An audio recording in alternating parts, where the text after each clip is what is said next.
All right. Hey, everybody, and welcome back to Getting Real. And we are your host, Dr. Patty Giuliano. Hey, Patty. Hey, Nicole, crazy day I'm having. I know. Well, you know what? This is, talking with you the last couple of minutes. This is what it's like being a practice owner, being a female practice owner, and trying to run a household and a family and all that. And last week we were talking about helping female chiropractors kind of dig into wanting to become a practice owner and a chiropractor and also raising a family. And I think we're going to build on that some more today. That sounds great. Yeah. Yeah, Yeah. a lot of women are trying to adapt and just they don't have other women around them that they can connect with, or they do, but they don't, because they're a little overwhelmed. So yeah, let's get right into it. And we may have a surprise guest today if she We makes it, may, right? we may. Another Dr. Sean powerhouse, Powers, the Dawn powerhouse. Power, a powerhouse. So yeah, hopefully she gets to pop on. And that's such a great testament for exactly what you just said is, it's so important to create a network of other female chiropractors. That's why you guys did, that's why we do the LCW and just be there for one another as, you're moving and doing all this and Sean is there for you. And it's, having this good support system is definitely a key component to making all this run smoothly. Absolutely. And Yeah. and that is probably the biggest key is to have that group of women, whether they are, come on, Sean, here you are. Here she is. Hi. Hi, Hey, everybody. Sean. Nicole. How are you? I'm good. I'm so happy to see you. This is such a surprise. Yeah, yeah, nice surprise. So that support group, we started with what, 12 or 13 other women, the League of Chiropractic Women back in 2012. Yeah. Because we saw the need for women to get together, to be supported, and we wanted to be supported too. So it wasn't like we just wanted to run this thing. We wanted that camaraderie. We wanted that connection.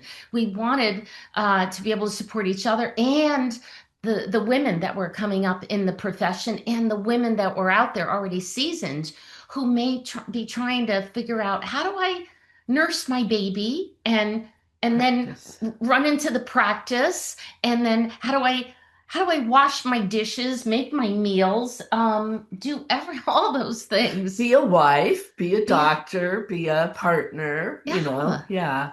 I mean, yeah. it's Yeah, it's different for women for sure. it certainly is. Sean, since you're our guest, how so happy. In what ways do you feel like it's different for females in the chiropractic world and owning a practice than it is for men?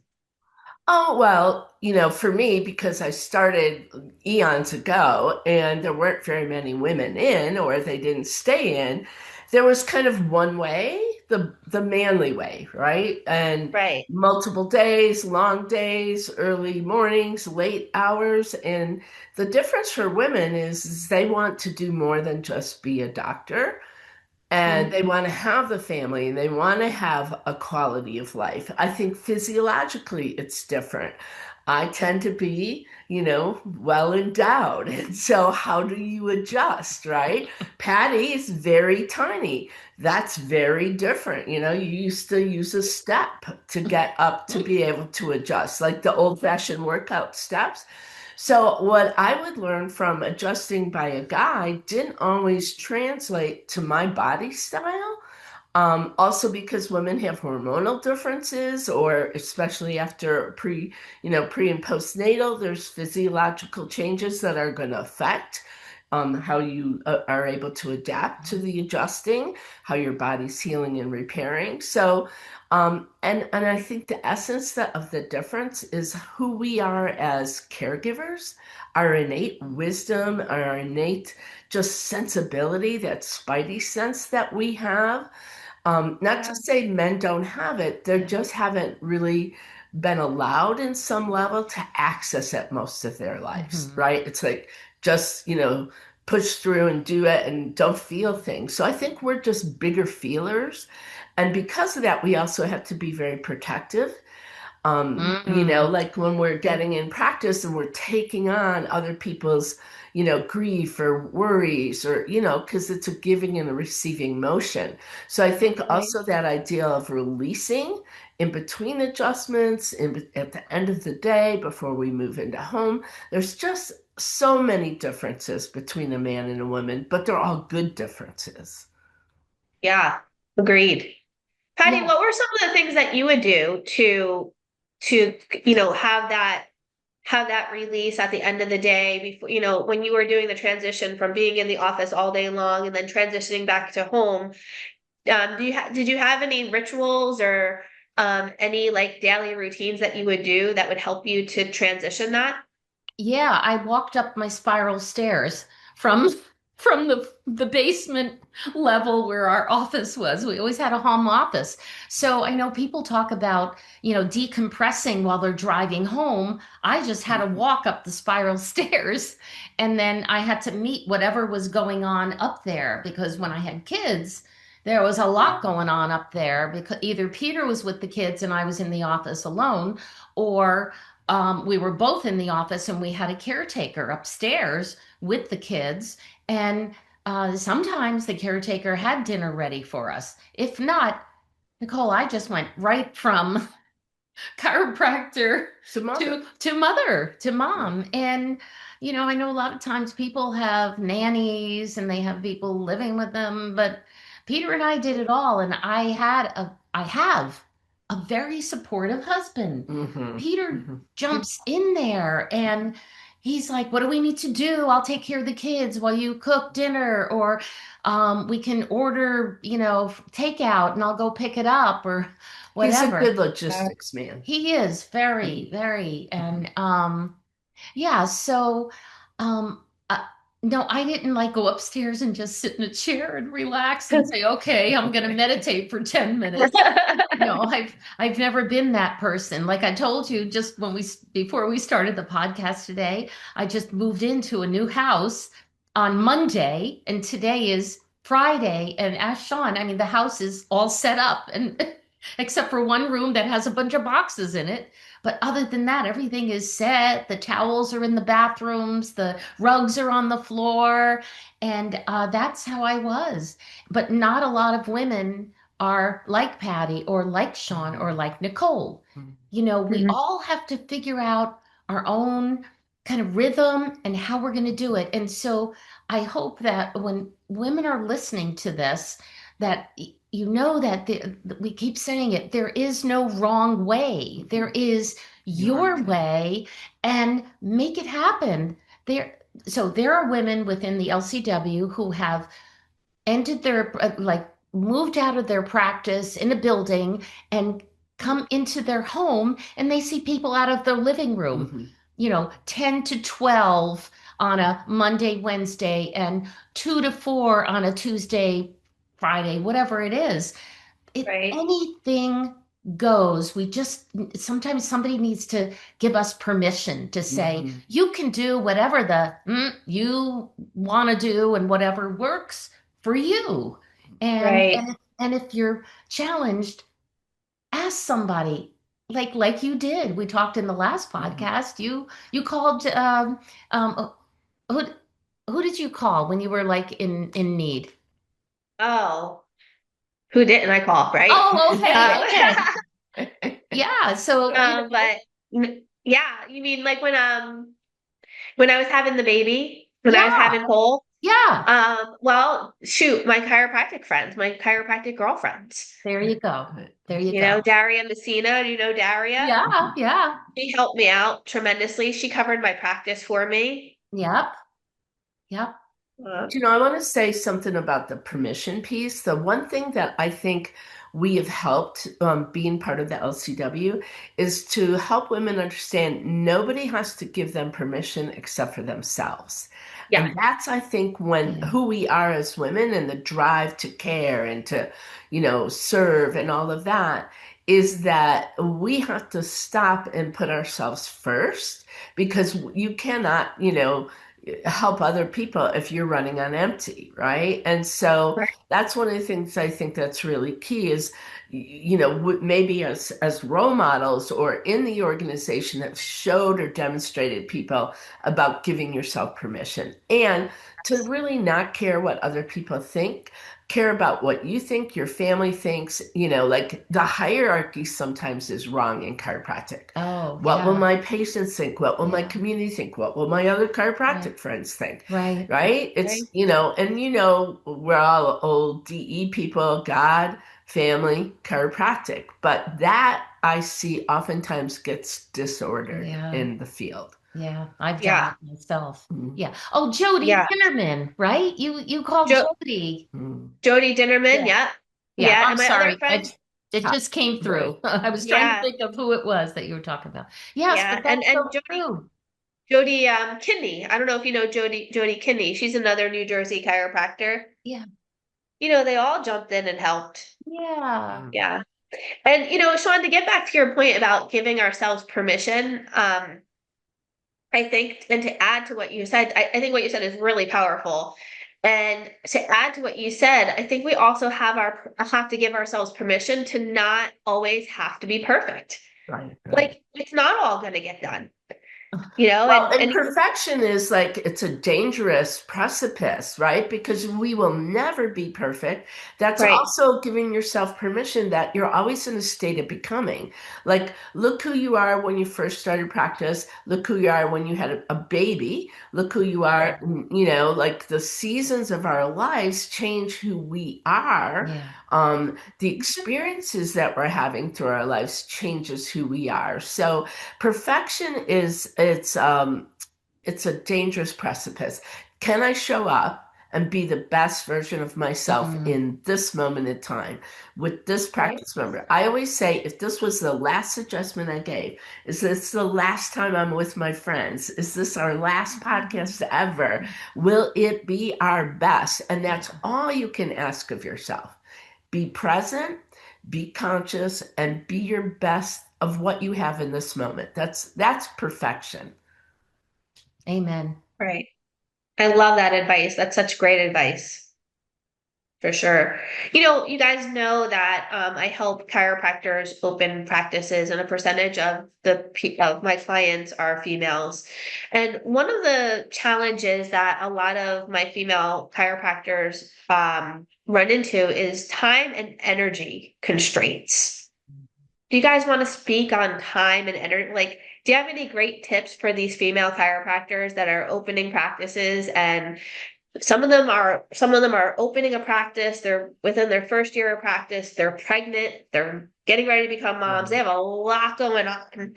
They just maybe got married because these are younger people, right? What's your advice for these people as far as time Oh, and energy?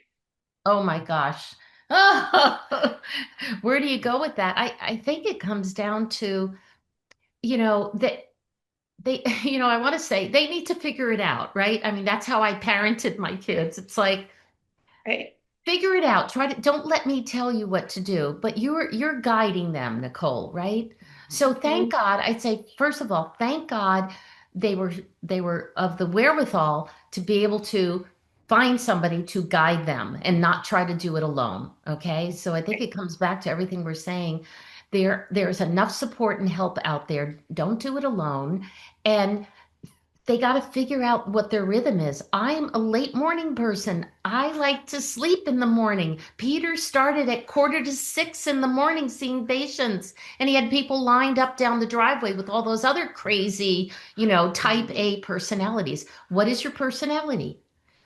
You don't have to start at 7 in the morning, Mhm. and we know that a lot of people come before work. They want to Mhm. come before work, they want to come after work, they want to come at lunchtime. So that is really challenging for us chiropractors, and that's why many of us work 3 days a week instead of 5 days a week, although I know many who still work 5 days a week. I don't know how. So that you have rest in between.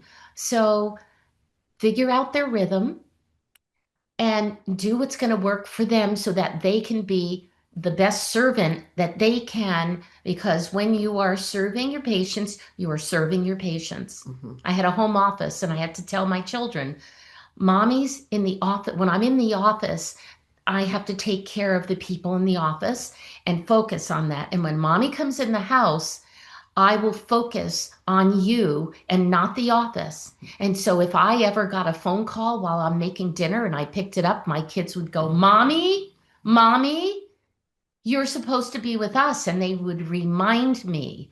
So, and if you don't have kids yet, you need to remind yourself, and you Yeah. can. Yeah, so I think first of all, one of the most important things is to realize that you can generate energy.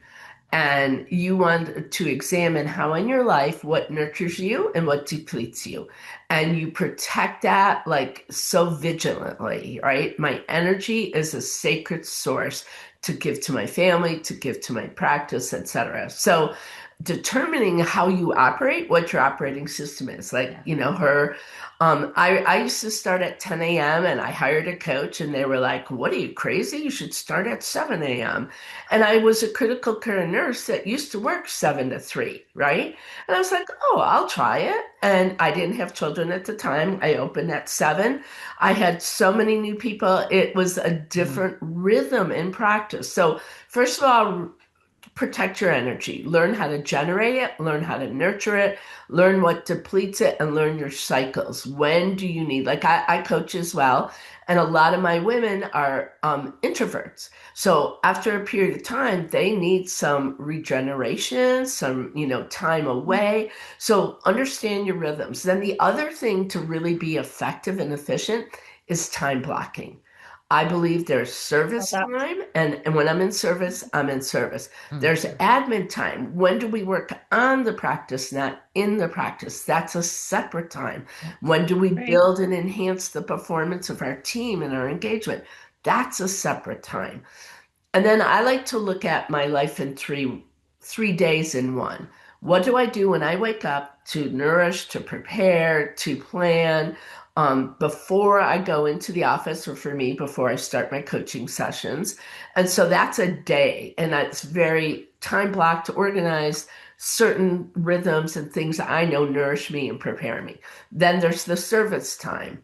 Then after service, there's my family time, my friend time, my maybe personal time. So time blocking can be very, very powerful, and you set your boundaries around your time. And everybody, the family knows it, the CAs know it, your practice members know it, and that's an energy generating. The generative things that we do is what we're looking for in life, and it changes by the season. Or, and like some of my women clients, we don't even think about building during summer season when the kids are off, right? It's like that's the time maybe they're going to take an extra day or two or extra week or two, and the focus is on being holding, the line. But then there's certain times of the year where it's time to drive, right? And time to build. And so again, seasonal focus, I think your season, not necessarily fall, winter, spring, that can help Mhm. in terms of time management. Yeah. And then if there are people like me Mhm, who are not really like super organized, and I don't plan it out. Like people say, what do you do in the morning as your ritual? I said, I get my ass out of bed and I make my bed. And that is my meditation. As I'm making my bed, I'm planning, okay, today's Tuesday. Okay, I don't have to be in the office. Okay, I have a massage scheduled for 2 o'clock this afternoon, or I gotta go clean the garage, or so I don't always plan things. mhm. You're a planner. But with My flexibility, like Yeah, I'm like Gumby, I've yeah, got flexibility. There's a set, right? yeah, And yeah. So that's also energy generating if you have flexibility. If you're yeah. so rigid, it will burn you out. Right, right. So I'm one of those, I'm more Hmm. loosey-goosey, Hmm. and Peter's more of a planner. So we are a perfect team. Hmm. So Mhm. there's another point, jumping Hmm. to, do you have a partner? Right, Do you right. have a partner who is Yeah. supporting you, whether they are a chiropractor or not a chiropractor? Is the Yeah. non-chiropractor in the office, with you, supporting you? Are they a stay-at-home partner? Because it could be a dad, could Yeah. be a mom, and that supports your energy, to know that there's somebody there, they're always going to be there for you. Hmm. So I really, someday I just flew out of bed, you know, ran into the bathroom, got myself ready, and ran downstairs, went in the office, and then it was like being on stage. Then Right, I had to showtime. switch. I'm an extrovert. I do that. I get energy and I'm looking at trying to shift my energy from getting energy from being a last minute person. It's like I get all this energy and I can get more shit done like last minute, Mhm. rather than, It's your operating system. that is because I can't always plan things out because they don't always go the way I want them. So I just kind of I go with it. And it doesn't mean I don't plan it all and I don't make time for myself. I do, but I think in those older days with the kids and stuff, I just flew by the seat of my pants. And it worked though. That's the It thing. did. What's your operating system? Like we both have Macs. Some people have a PC. They operate different. And that is honoring your own operating system and That's not the key. feeling bad. If I'm a fly by the seat of my pants person, because I can be like that as well too. Or like you said, partners. Like sometimes partners just don't get it. And that's why they hire people like you, Nicole, or me. It's like we're their partner who's working in the background or supporting or guiding and things that maybe their family doesn't understand or how to Mhm. communicate better with your family Yeah. about things, right? So, like, I think what people like us know is that there's not one person we look at for a resource, but we have a almost like a team Right. of you know, people that we can take in confidence or who can see something for our future that we can't see yet ourselves or let us be who we need to be and help lift us up or kick us sometime in the butt if we need it, Hmm. right? So, Yeah. yeah. So again, that relationship piece is so important. Yeah.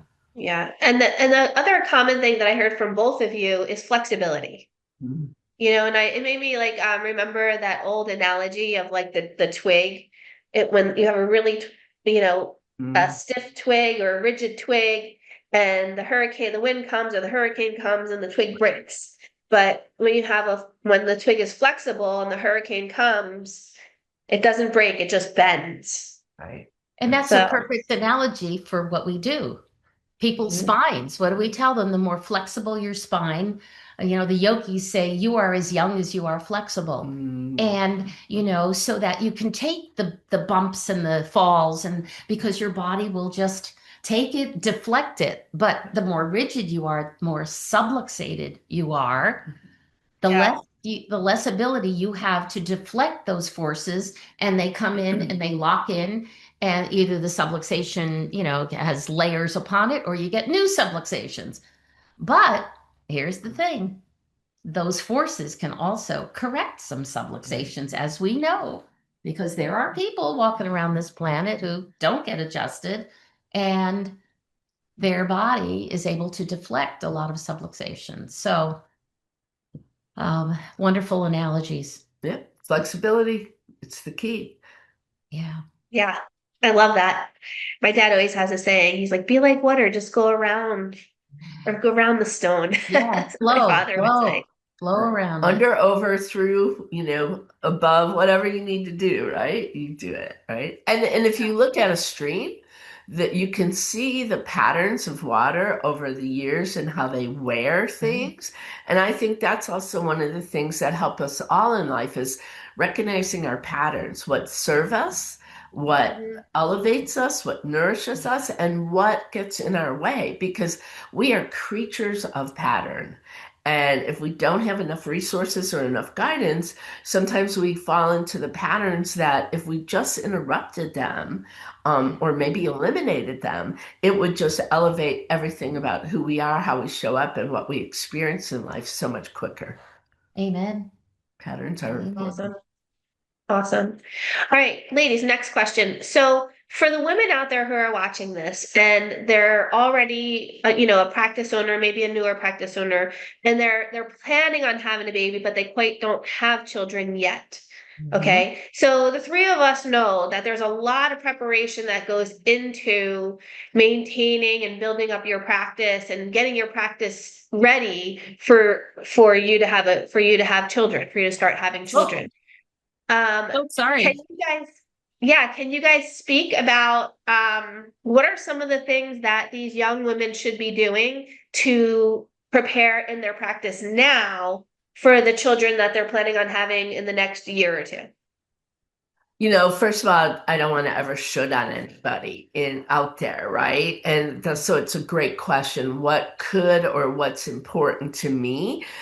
You know how some women will actually carry their babies and have their babies in practice. One of our LCW founders and board members, her daughter just had a baby. Her daughter's the CA, and she has her dogs and her daughter and the baby all in the practice. Now, some people would be like, oh my God, how could you do that? So it's just like when you're preparing for birth, what's important to me? What's my plan? You can have a plan, you can think what you want, how you want it, and that's an important piece. Can I be focused? Is it going to help me be a better person and doctor if my baby's in the practice? Or am I that person who that just doesn't work? That's just, I think, the power of asking yourself good questions. If it was all just perfect, if there is such a thing, stepping into this, visualizing it, seeing it, how would I want it?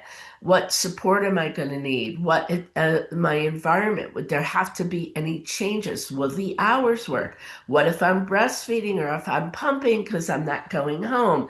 Where am I going to do that? How am I going to take care of all of that stuff? So I think having conversations like this, asking all sorts of women, how did you do it? What did you find that you Yeah. loved in doing it? What worked for you? What would you never do again? Right? Yeah. Because that's always if you had to do it all over again, how would you do it this time?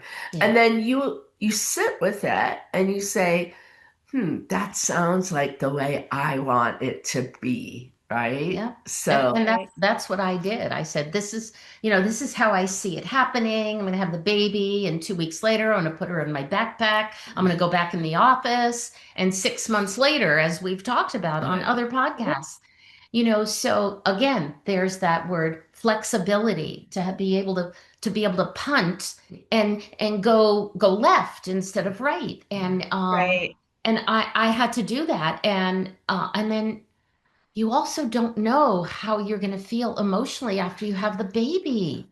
It's a toll on your body. I mean, what if you wanted a home birth and all of a sudden you ended up with an emergency C-section? It's like to know that to if they're listening, those women that are listening know that I would not wish any intense labor on you, but you don't know what right, God has planned for you, what your body has planned for you, or what Right. that little spirit coming through you has planned for right, you, right. and Right. be able to be adaptable, to be able to punt and go in a different direction, but to establish Mhm.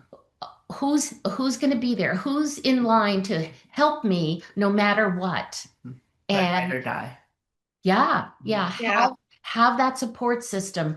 I took childbirth classes before I had my children, and the woman who was leading them was so amazing, and she would show us videos of these lovely births and things, and we had a water birth. But she said she left one session, and she said, "Okay, we are going to look at some things that you considered negative, and I don't want to put that in your Mhm. mind, but you all need to see how a birth could go if it's not so great. If it's a C-section, if it's forceps, if it's whatever." She goes, "I want you to be prepared for if the worst could happen." And she made us go around the room and say, "What's the worst in your mind that Mhm. could happen to you?" And I Right. said that I would have like a 3-day labor. And she said, "Well, what's your vision?" And I said, 4 hours. And what happened? I had with my first an hour and a half labor and my second 45-minute, literally That was my laboring, the intense transition time. Mm. So for me, it was that end, but I have friends who did have, they went to all the childbirth classes, they got adjusted, they ate well, they meditated, they did hypnobirthing, they did everything, had everything prepared, and then they had a 3-day labor, and then they ended up C-section.